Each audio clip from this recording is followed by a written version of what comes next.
Hi there and welcome back to another Dreynschlag tutorial on historical European fencing with a long sword with Gregor, Gedi and myself, Bernhard. Now when I say historical European fencing, many people tend to think about strikes and thrusts and cuts, but obviously historical European fencing is much more than that. For example, there are a lot of wrestling and arm lock and other joint lock techniques as well.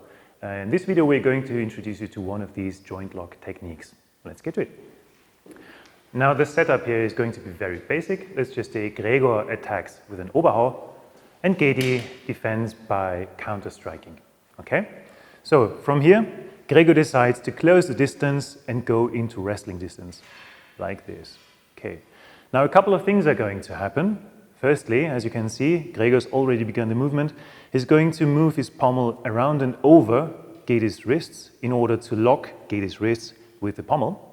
Next thing he's going to do, he's going to let go with his left hand of the hilt.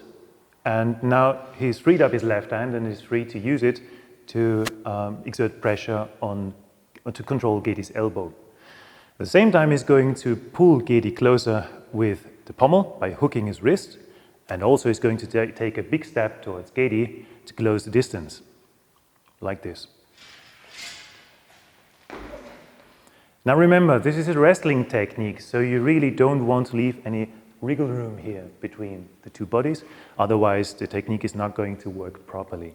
Okay, as you can see, the technique is almost finished. We've got Gedi locked up pretty good here, and well, Gregor is pulling down on Gedi's elbow. Now you can finish this technique the old-fashioned way, so to speak, by breaking his elbow, just basically pushing down and through his elbow joint.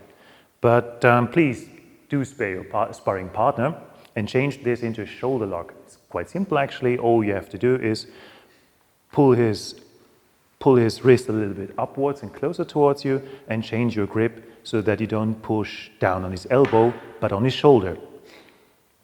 That's it basically. That's a technique. Let's have it one more time.